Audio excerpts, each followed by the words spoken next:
ভারতবর্ষ ভারতবর্ষ 80তম স্বাধীনতা দিবস। হিন্দুস্তান স্বাধীন ভারত কি জয়। ভারতবর্ষ স্বাধীনতা সংগ্রামী সারে জহাं से अच्छा শহীদের রক্ত নেতাজি সুভাষচন্দ্র বোস মহাত্মা গান্ধী কি রাম বসু আল্লামা খায়রাবাদী মাহমুদুল হাসান দেওবন্দি ওবায়দুল্লাহ সিন্ধি হুসাইন আহমদ মাদানী কাসিম নানতুরি নারে তাকবীর। এখন আমাদের সামনে দেশপ্রেমিক দেশের তারা নিয়ে আসছে মোহাম্মদ রিজওয়ানকে আহ্বান করব, সে আসবে এবং দেশের তারা বলে আমাদের সকলকে শোনাবে। जहाँ से अच्छा हिंदुस्तान हमारा सारे जहाँ से अच्छा।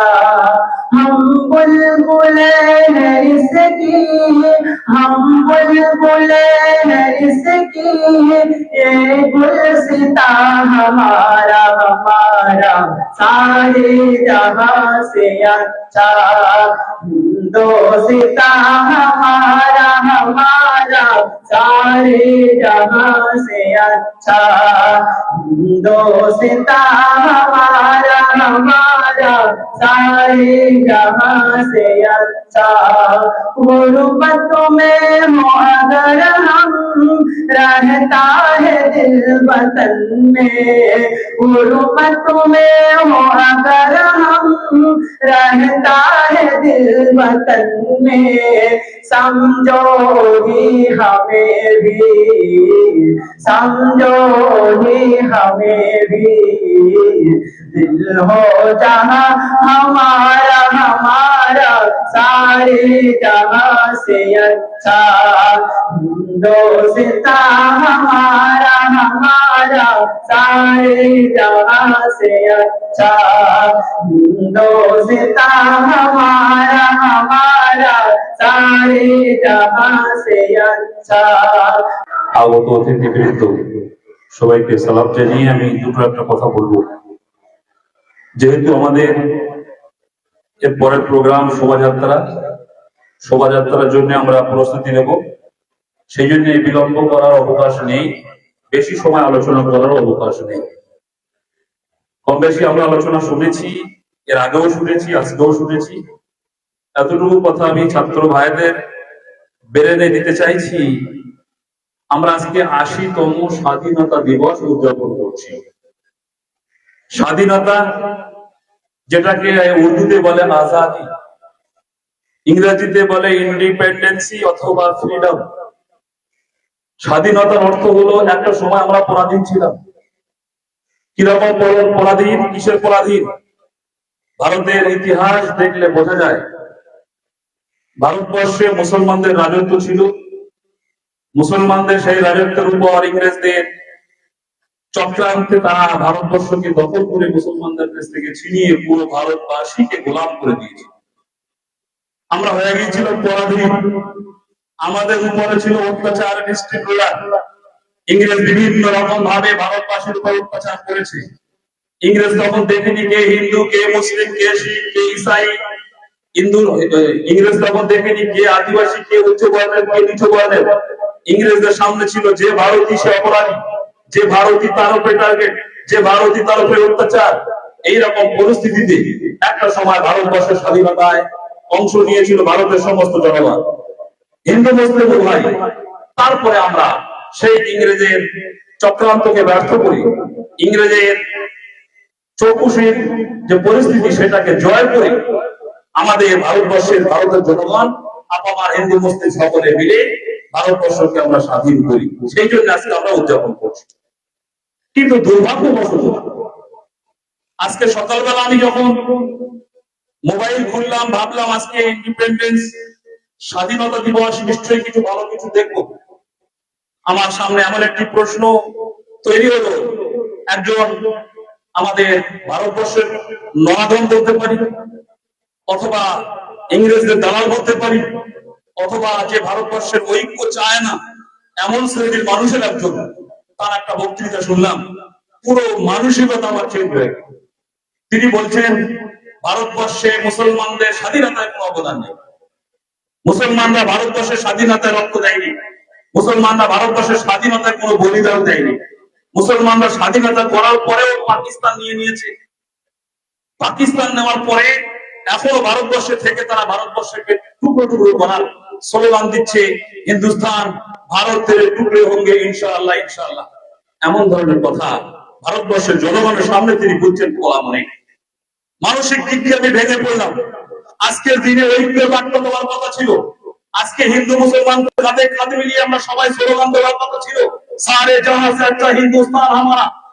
আজকের দিনে আমাদের সকলের ঐক্যের বই প্রকাশ হওয়ার দরকার ছিল, সেখানে একটা শ্রেণীর মানুষ বিষ ঢেলে দিচ্ছে এবং মুসলমানদেরকে কোণঠাসা করছে, এবং মুসলমানদের উপরে যে অত্যাচার চলছে সেটাকে অব্যাহত রাখার জন্য তিনি বাকায়দায় প্রমোট করে চলেছেন এমন কিছু কথা যেগুলো হিন্দু মুসলমানের মাঝখানে ডিভাইড তৈরি করে। আমি কমেন্ট বক্সে আমার নিজের বক্তব্যের কথা আমি তাকে বললাম যে আপনি এত বুদ্ধি নিয়ে এত বড় ঐতিহাসিক আপনি রাত্রে ঘুমান কি করে? আপনি বলছেন ভারতবর্ষের স্বাধীনতায় মুসলমানদের কোনো অংশ নেই। আপনি কি জানেন সিল্ক লেটার মুভমেন্ট বলতে কি? আপনি কি জানেন এই সিল্ক লেটার মুভমেন্টের পিছনে কারা ছিল, কিসের জন্য? আপনি কি জানেন আমাদের ভারতবর্ষের সকলের জননেতা নেতাজি সুভাষচন্দ্র বোস কোথায় গিয়েছেন, কেন গিয়েছেন, কে তাকে পাঠিয়েছিলেন, তার সঙ্গে স্বাধীনতার কি সম্পর্ক, কারা তাকে উদ্বুদ্ধ করেছিল? আপনি কি জানেন দারুল উলুম দেওবন্দের ভূমিকাটা কি ছিল স্বাধীনতার ব্যাপারে?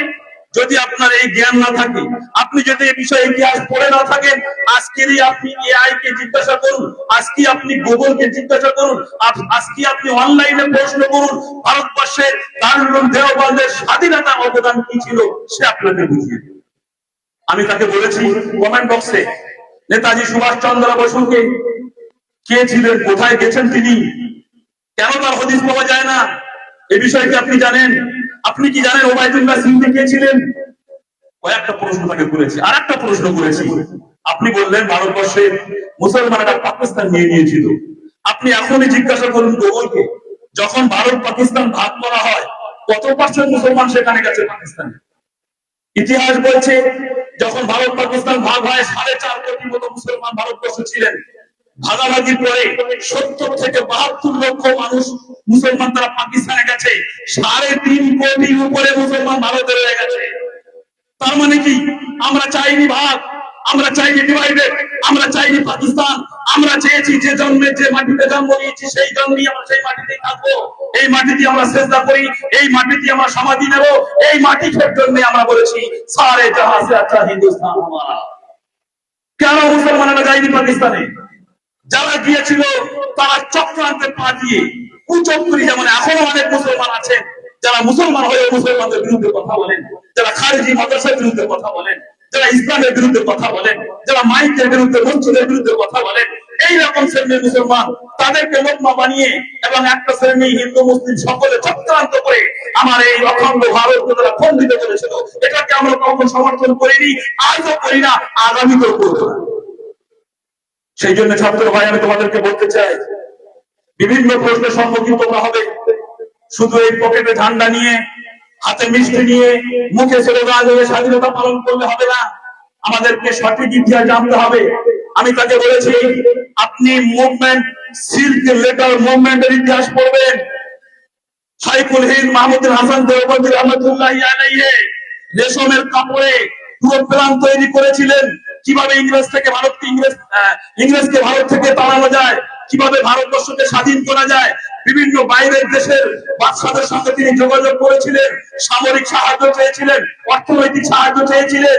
সেই মুভমেন্ট যখন ফাঁস হয়ে যায়, মাহমুদুল হাসান রহমাতুল্লাহি আলাইহিকে গ্রেফতার করা হয়, সেই মুভমেন্টের কারণে ওবায়দুল্লাহ সিদ্দিকী রহমাতুল্লাহ আলাইহিকে ফাঁসি দিতে, মানে ওবায়দুল্লাহ সিদ্দিকী রহমাতুল্লাহ আলাইহিকে আত্মবলিদান দিতে হয়। সেই মুভমেন্টের কারণেই নেতাজি সুভাষ চন্দ্র বোস তিনি ভারতবর্ষ থেকে সারা জীবনের মতো গা ঢাকা দিয়েছিলেন। আজ পর্যন্ত ভারতের মানুষ জানে না কোথায় গিয়েছেন নেতাজি। সাইফুল হিন্দ মাহমুদুল হাসান দেওবন্দি রহমাতুল্লাহ আলাইহি অপরাধ কি? ইংরেজদের বিরুদ্ধে তিনি সিল্ক লেটার মুভমেন্ট শুরু করেছেন। অ্যারেস্ট করা হলো তাকে। আন্দামানের কালাদ্বীপ, আন্দামানের সেই জেলে, সেলুলার জেলে তাকে নিয়ে যাওয়া হলো। সঙ্গে হোসেন আহমদ মাদানী, তার ছাত্র শিষ্য শাইখুল ইসলাম তিনি ছিলেন। আন্দামান থেকে ফেরার পরে শাইখুল ইসলাম হোসেন আহমদ মাদানী বলেছেন সকলের সামনে, আমার ওস্তাদ সাইফুল হিন্দ মাহমুদুল হাসান রহমাতুল্লাহি আলাইহিকে ইংরেজরা লোহা গরম করে তার পিঠে দাঁত দিত আর বারবার একটাই কথা বলতো, হে মাহমুদ, তুমি যদি একবার আমাদের পক্ষে কথা বলো, একবার যদি মুসলমানদেরকে জিহাদ থেকে বিরত করতে পারো, আমরা তোমাকে ছেড়ে দেবো, আমরা তোমাকে শাহী সম্মান দেব।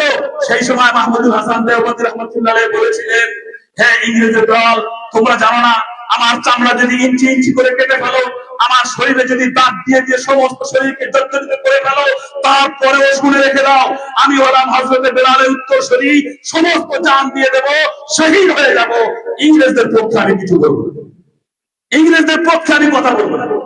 আজকে যখন আমরা শুনি স্বাধীনতা আমাদের অবদান নেই, চোখ ফেটে পানি চলে আসে, যন্ত্রণা ছটফট করি আমরা।